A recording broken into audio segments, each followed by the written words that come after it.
reached for my bag, fingers trembling, expecting to find the comfort of my phone, my wallet, my glasses. Instead, all that lay inside was a crumpled receipt and a peppermint candy. The absence hit me like a blow. Please like this video and don't forget to subscribe my channel and listen to my story till the end. Sharp and sudden, a recognition I couldn't deny. I stood in the middle of my kitchen, my heart thudding louder than the silence. At 78, I had learned not to panic. But right then I understood something I hadn't before. They had taken more than just my belongings. They had taken my voice.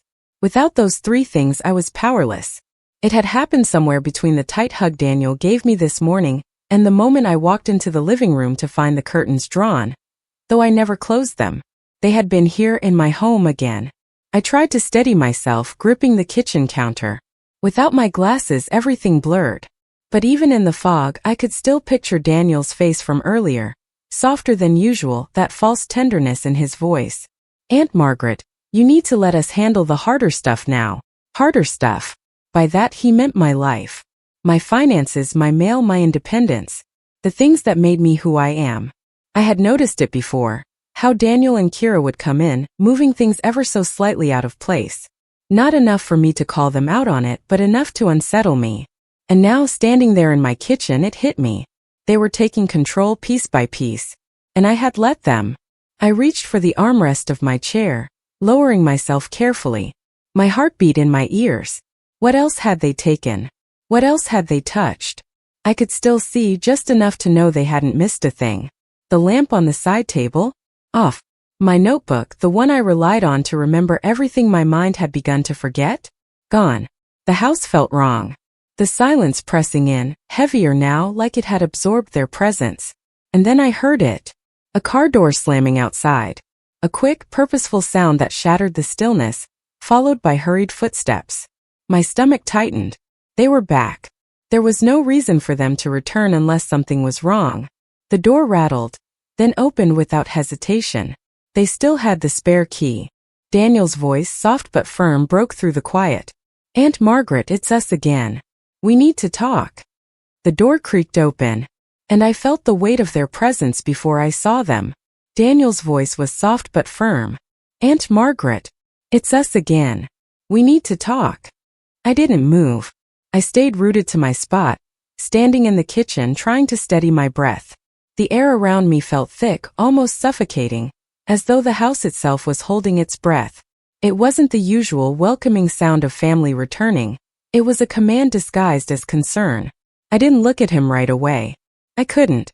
I knew his hands would be outstretched, his smile too wide, his eyes too calculating. I had seen it all before. Kira stepped into the house behind him, her footsteps sharp, deliberate. She always moved like that, always controlled, always calculated.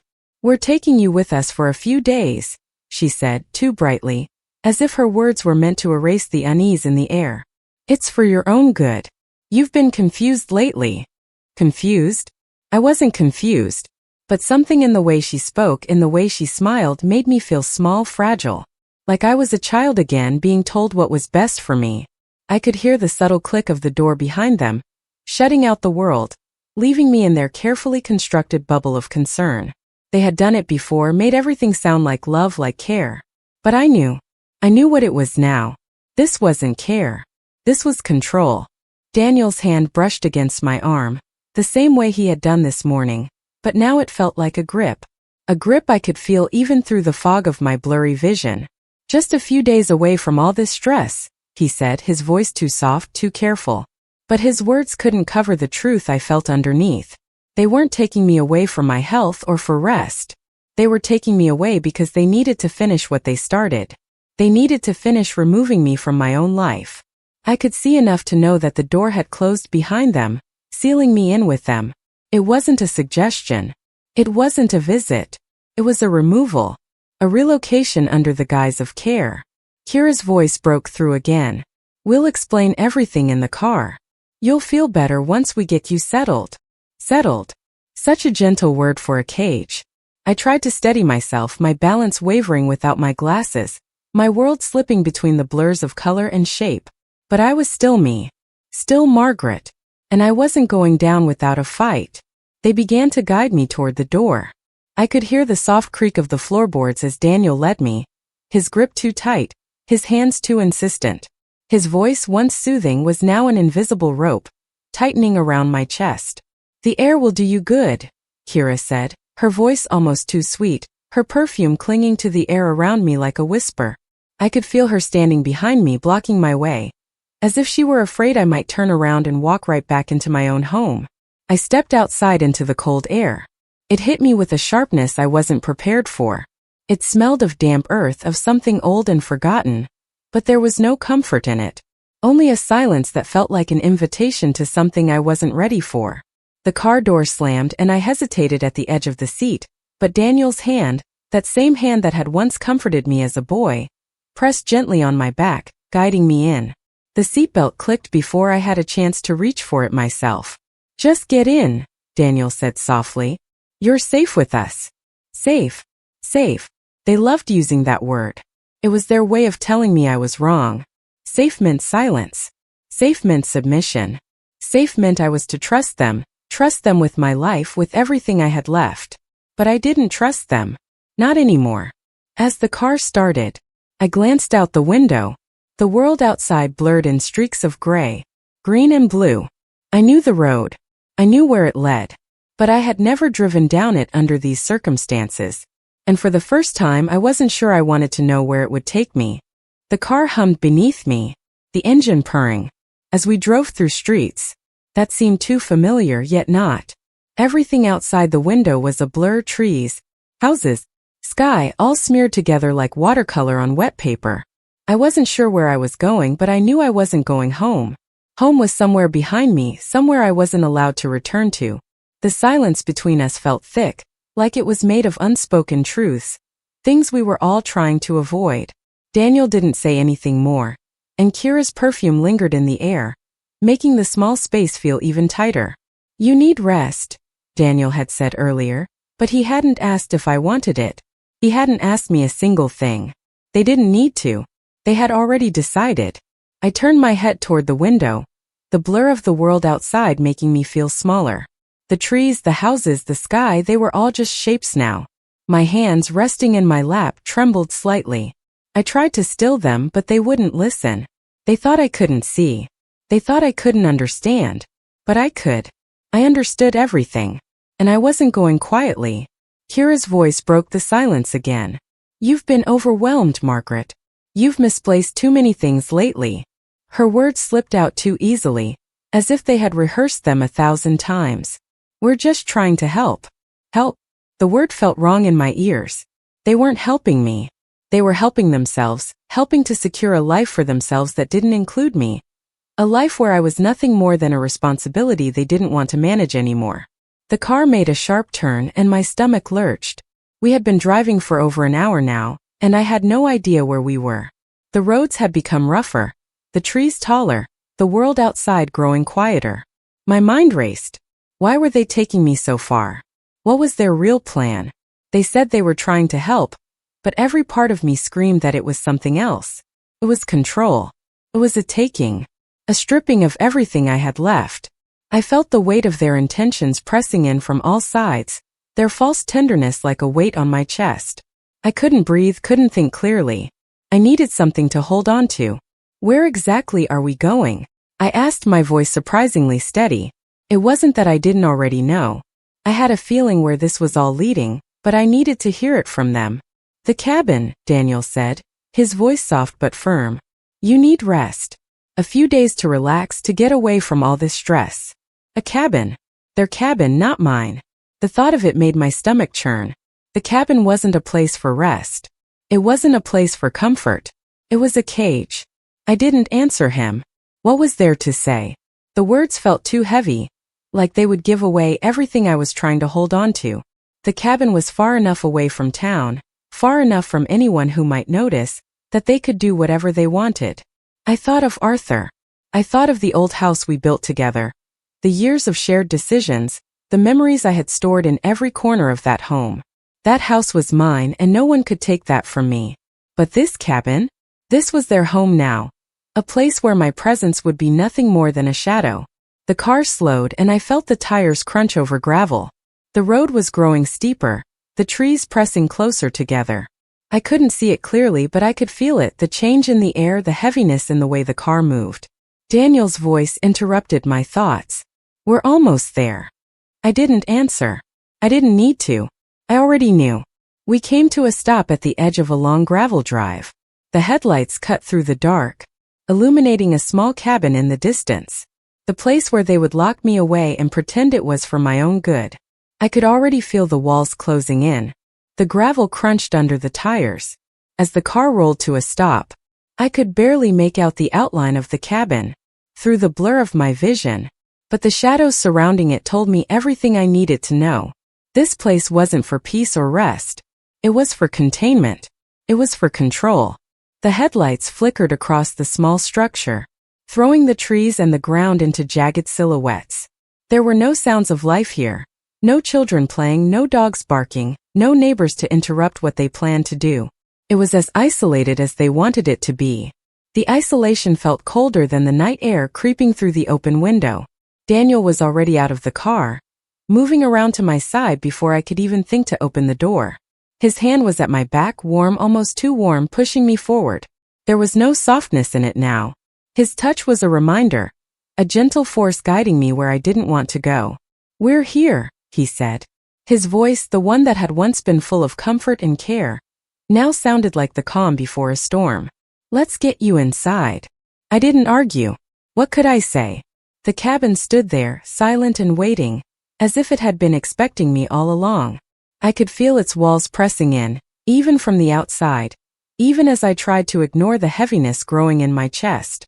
My legs wobbled as I stood, and Daniel caught me, steadying me, his grip tightening just enough to remind me that I was his responsibility now.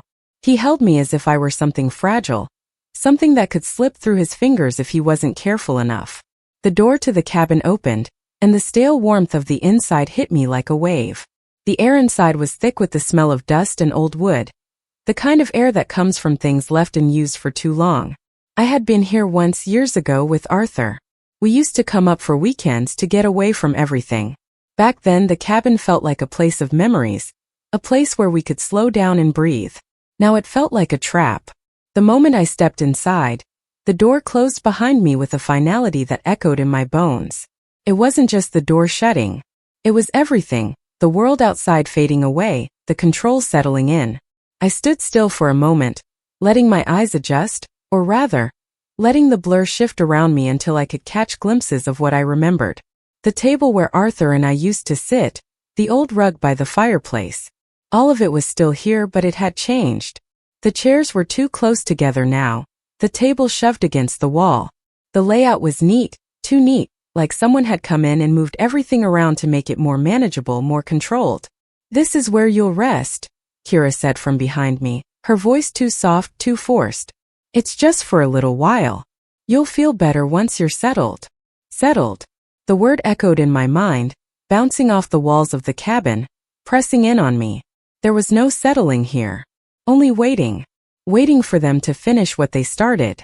I didn't move. I didn't sit. I simply stood there, absorbing the room, the changes, the feeling of being completely out of place.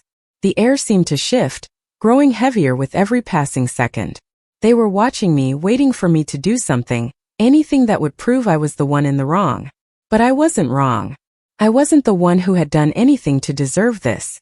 I was simply a woman who had outlived her usefulness to them. "Aunt Margaret, you're confused," they would say. "You've misplaced things. You're overwhelmed." But it wasn't my mind that was broken. It was their actions. It was their desire to control. The sound of footsteps behind me made me turn. Daniel was standing by the door watching me, his gaze too sharp, too knowing.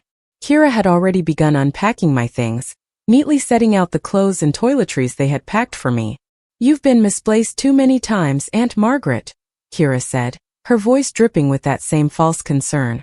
"We're just making sure you don't forget anything else." Forget anything else. The phrase hung in the air like a dark cloud. It wasn't about forgetting.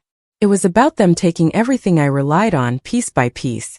I stood there feeling the weight of the room, pressing in on me. But one thing remained clear. One thing I still had control over. I wasn't going to let them win. Not yet. Not if I could help it. The minutes stretched.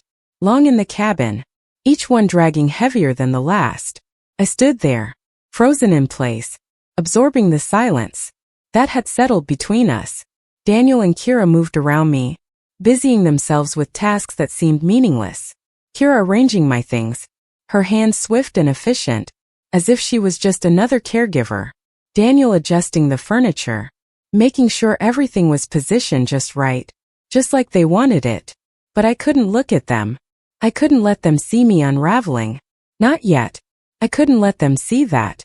I was already planning my escape. The cabin, despite the changes, still held echoes of the past. Arthur's laugh, the creak of the old porch swing, the smell of the firewood he had stacked by the door. It was all still there, hidden beneath the layers of dust and their careful adjustments.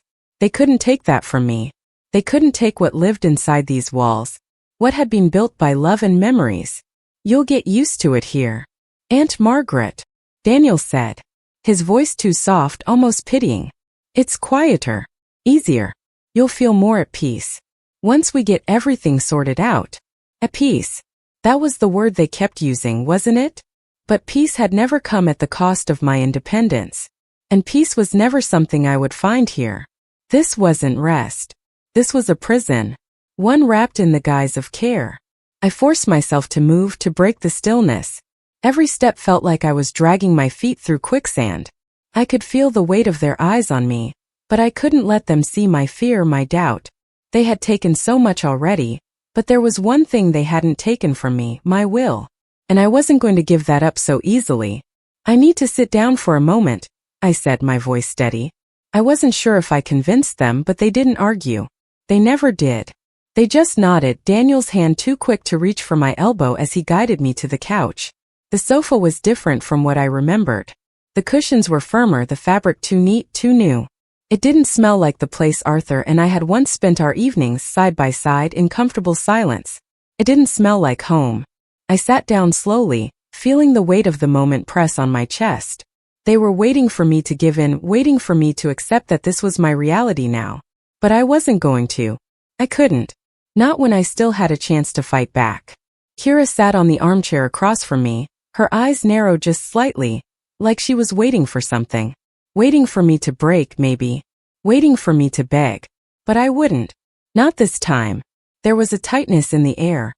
A quiet that wasn't quite peaceful. It was the kind of silence you feel before something shifts, before the weight of the world tips in your favor, or against you.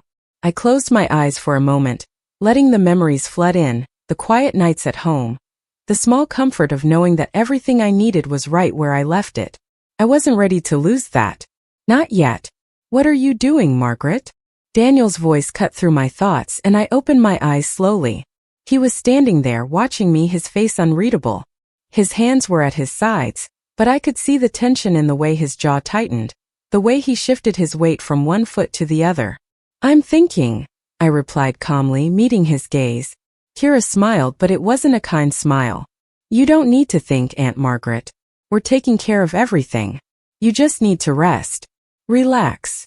I leaned back against the couch, not responding. The more they pushed, the more I resisted.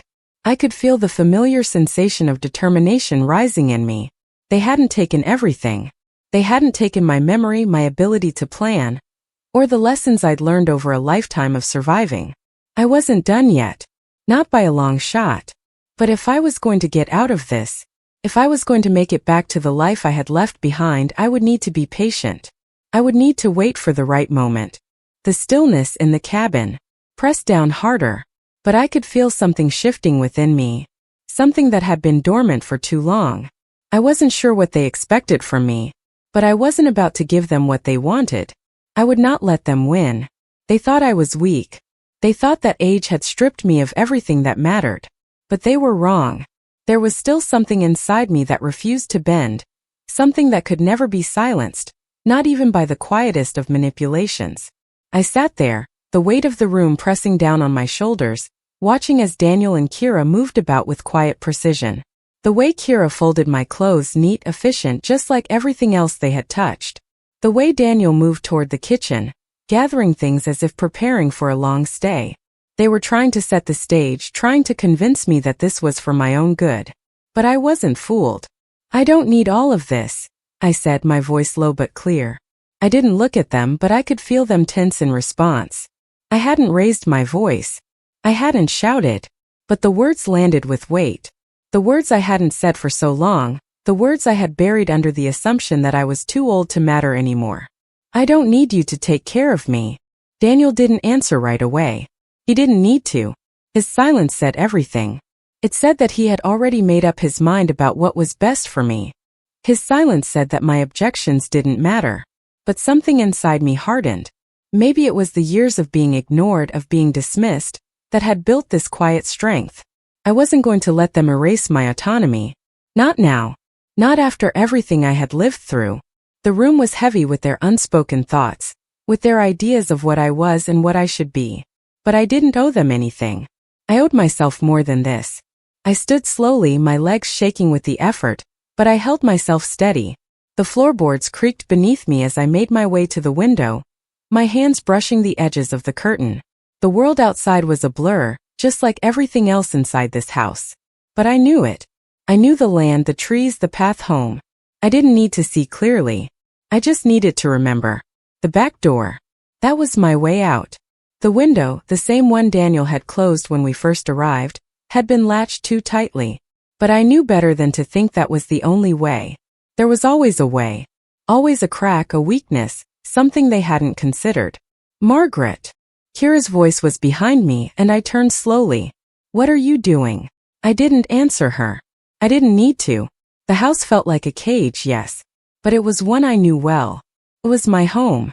I knew every corner, every creak in the floor, every spot where the walls weren't as solid as they seemed. And right now I was counting on that. I moved toward the back door, my fingers trembling slightly as I reached for the handle. It was locked, of course. But the lock was old, and I could feel the give in the metal, the slight looseness from years of wear. They hadn't thought to check it. But getting out wasn't enough. I needed a plan. I needed a way to escape before they realized what I was doing, before they could stop me. I stood by the back door, my hand resting on the handle, and for a brief moment, I simply listened. The house was silent, but the silence felt different now. It wasn't oppressive. It was a chance. It was a gap in their control. A moment before they realized I had started to plan my way out. The lock on the door was old, worn. I could feel the resistance as I gently turned the knob, testing it. It creaked, and for a second I froze, holding my breath. But the door didn't give. I stepped back, steadying myself. There had to be another way. There had to be. I turned toward the small kitchen table, my mind racing through options, through all the small details of the house I knew so well. My heart pounded, but I focused. This was my moment, the only one I had. I needed to act before Daniel or Kira returned, before they realized I wasn't as helpless as they thought. There was the vent. Arthur had installed it long ago, during the summer heat, when the cabin felt like an oven. I remembered him cursing as he worked, the heat making the metal stubborn. He had never finished the job, leaving a few loose screws, but I remembered that. I remembered how he worked, how he left things half done because sometimes it was the little imperfections that made all the difference. I moved toward the vent, my hand steady despite the rush of blood in my ears. It was low to the floor, right near the far wall, hidden behind a chair. I crouched down carefully, feeling for the screws. One by one, I turned them, slow and deliberate, until the cover loosened just enough for me to slide my fingers under it. The vent didn't lead outside, but it connected to the small storage room in the back of the cabin. The room that Daniel and Kira hadn't thought to check, or perhaps hadn't considered important enough. A small window, always slightly stuck in the winter months, just enough for me to slip through if I could get there. I pressed my palm against the vent, feeling the cool metal. My mind worked quickly. I couldn't afford to waste time, not now. There was still a chance to make it back. Back to my house. Back to my life. But I needed to be quick. They were bound to notice something soon, and once they did, they would lock me away for good. I turned back to the kitchen, scanning the room for anything else that could help. My fingers brushed over the edge of the cupboard, where I felt something small and sharp. A knife? No. Just an old screwdriver, dusty and unused. It wasn't much, but it would work. It was something, and sometimes that's all you need. I grabbed it, tucked it into the waistband of my pants, and moved toward the vent again, my heart pounding. I had the tools. I had the way out. Now I just needed the will. A noise outside, soft but definite, broke my focus. It was the sound of gravel crunching under tires. My pulse quickened. They were coming back. I didn't hesitate. I crouched down again by the vent, pulling at the last screw with more force, my breath shallow, my fingers trembling. The door behind me was still locked, and the windows were useless. They had checked everything. But the vent was my way out. The final screw came loose with a faint squeak, and I lifted the cover, setting it aside quickly. I pressed my hand against the opening, just large enough to crawl through if I could get to the storage room. I didn't know how much time I had, but I knew I couldn't waste a second. I moved quickly, my body aching, the old floor creaking beneath me as I crawled toward the opening. My legs ached, my joints protested, but I kept going. There was no turning back now. The first part was easy, the vent cover was off. The hardest part was still ahead. The crawl through the small space to the storage room was narrow, cramped, but it was the only way. I felt the walls around me scraping against my arms, my ribs, but I pushed forward. I could almost feel the outside air, the scent of the woods, waiting for me. But it wasn't just the air I was after. It was freedom. I crawled through the narrow vent, the dust and darkness, swallowing me whole, each inch feeling like a mile. My body screamed in protest, but I pushed on. I couldn't stop. Not now. Not when I was this close. The cramped space made it hard to breathe, hard to focus, but I knew what I had to do. My hands scraped against the metal, the rough edges catching my skin. I winced, but I didn't slow down. The farther I crawled, the more certain I became.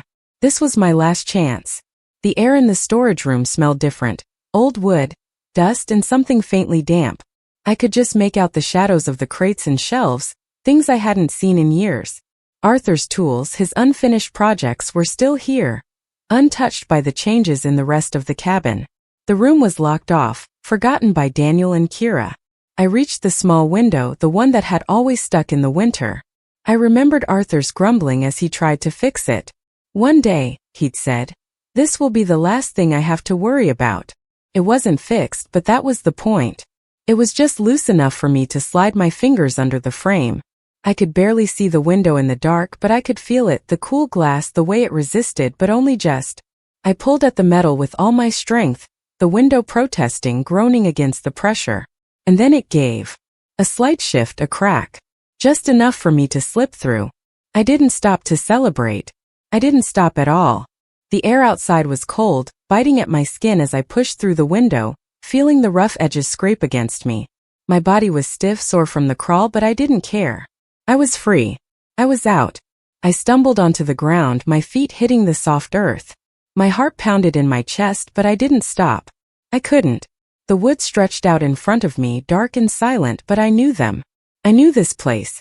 I had walked these paths with Arthur. I could do this. I could find my way home. The sound of the wind through the trees was the only thing I could hear as I walked. Every step felt like a victory. Every breath. A reminder that I had made it this far. But I couldn't stop. Not now. Not when I was so close. I moved slowly, carefully, my legs shaking beneath me, but I didn't falter.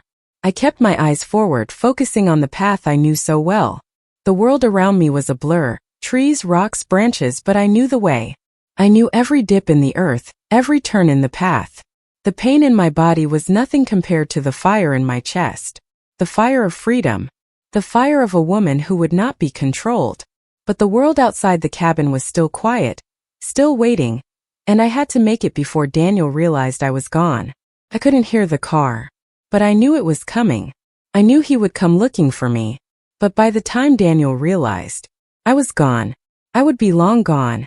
My steps already taking me toward home. I pushed through the trees, the dark woods swallowing me in every direction. My legs ached, each step a reminder of how far I had come, and how much further I still had to go. The air was colder now, the wind sharper, but I didn't care. I had to keep moving. There was no turning back. I didn't look behind me. Not once. I couldn't afford to. I had no idea how much time had passed since I crawled out of the vent, but I knew one thing for sure. They would be looking for me. Daniel and Kira, they would be searching the cabin, finding the open window, the missing vent cover. They would know what I'd done. And when they figured it out, they would come after me. But I would be long gone by then. The trees loomed ahead, the familiar path winding through them. I could almost hear Arthur's voice in my head, guiding me, reminding me where to step, where to turn. I didn't need to see the path clearly. I knew it by heart, by memory.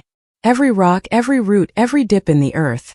Arthur had taught me this land long ago, and it was still mine to navigate. My breath came faster now, my chest tight with exhaustion. My body was screaming for rest, but I couldn't stop. Not yet. Not until I reached the road. Not until I was far enough away from them to feel safe again. I stumbled, my foot catching on a root, and I fell forward. My palms scraped against the rough earth, the sting jolting through me. But I didn't let it slow me. I pushed myself back up, my knees protesting, but I refused to let them stop me. I was too close. The faint outline of the road appeared through the trees, a soft curve in the distance, a pale ribbon cutting through the dark. It was so close. I could almost taste it. The sound of the wind in the trees faded, and for a moment, there was nothing but the faint hum of my heartbeat, thudding in my ears. I quickened my pace, each step more deliberate, more sure. The woods had thinned, and I could see the road more clearly now. The headlights of a car appeared on the horizon, cutting through the trees, but I didn't panic. I knew this road. It was the same road I had driven down 100 times, the road that led home. I was going home. The car drew closer, and my heart thudded in my chest. I stepped off the path, ducking into the shadows of the trees, letting the car pass by. The headlights swept over me, but I stayed still, my breath shallow, my fingers digging into the earth beneath me. The car didn't stop. It kept moving, the tires crunching over the gravel, fading into the distance. I waited for a moment, then stepped back onto the road, my legs aching, but my steps growing stronger. I could do this. I could make it. But even as I walked, even as I felt the taste of freedom on my lips, I knew it wasn't over yet. Not until I was safe. Not until I was back where I belonged. The road stretched out before me, the dark ribbon of asphalt cutting through the quiet night. My legs burned. My body ached from the effort. But I didn't stop. Not when I was so close. Not when the faint glow of the streetlights in the distance promised safety. Every step felt like it was pulling me back to something I thought I had lost. Something I feared was slipping away without my realizing it. My independence. My life. I knew what I had to do now. The moment I stepped into the town, I would be seen. I would be noticed. But I wasn't afraid anymore. My breath came faster, but I kept moving, one foot in front of the other, pushing through the exhaustion, through the fear, until I reached the edge of the street.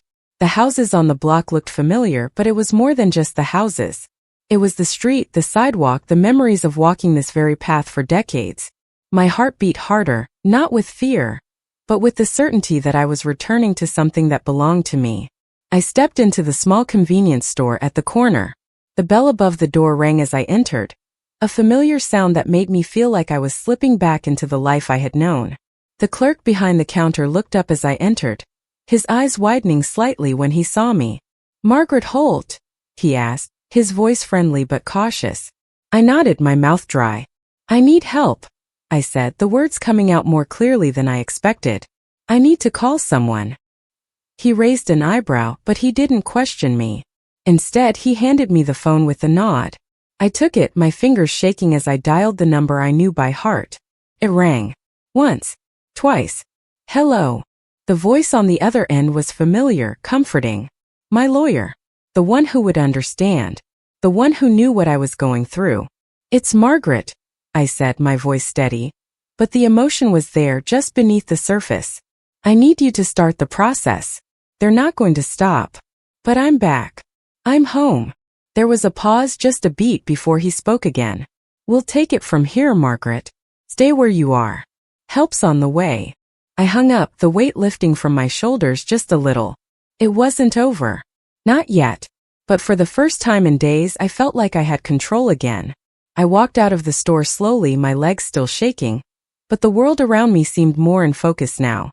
The lights, the sounds of the street, the breeze in the air, it was all mine again. I didn't have to ask for permission. I didn't have to explain myself. I didn't have to be afraid. I walked down the street, the familiar steps beneath, my feet feeling like a reunion. The world felt like it was coming back to me, piece by piece. And as I turned the corner toward my home, I knew one thing for sure.